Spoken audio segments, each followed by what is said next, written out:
SRM Tamil பேராயம் நடத்தும் சொல் தமிழா சொல் பேச்சு போட்டி 4வது மண்டலமாக திருச்சியில் நடைபெற்றது.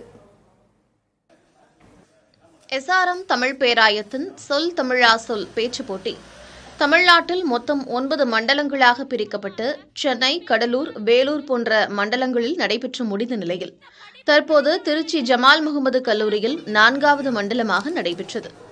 இந்த போட்டியில் பங்கேற்க 300க்கும் மேற்பட்ட மாணவ மாணவிகள் பதிவு செய்திருந்தனர். இதில் 3 சுற்றுகளாக பிரிக்கப்பட்டு இறுதிச் சுற்றில் 8 பேர் வெற்றியாளர்களாக தேர்வு செய்யப்பட்டு அறிவிக்கப்படுவார்கள். முதல் பரிசு 1 லட்சம் ரூபாயும், 2ஆம் பரிசு 75,000 ரூபாயும், 3ஆம் பரிசு 50,000 ரூபாயும், மேலும் 5 நபர்களுக்கு தலா 20,000 ரூபாயும் பரிசு தொகை வழங்கப்படுகிறது. காம்படிஷன் ரொம்ப ஹெவியாக தான் இருந்துச்சு.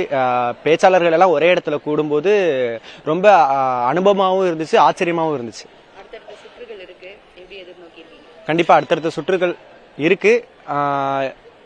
பட் ஆனால் என்னோட முழு முன்னோக்கத்தை கொடுத்துருக்கேன். ரிசல்ட்டை பொறுத்து பார்த்துக்கோ. இது ரொம்ப புதுவிதமான அற்புதமாக இருந்தது.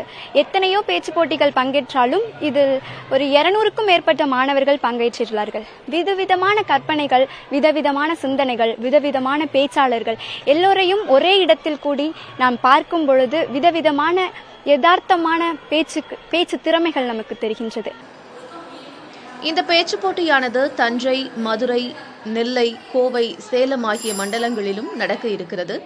இதில் தேர்வு செய்யப்படும் அனைத்து வெற்றியாளர்களுக்கும் இறுதிச் சுற்று ஏப்ரல் 6ஆம் தேதி சென்னையில் நடைபெறவுள்ளது.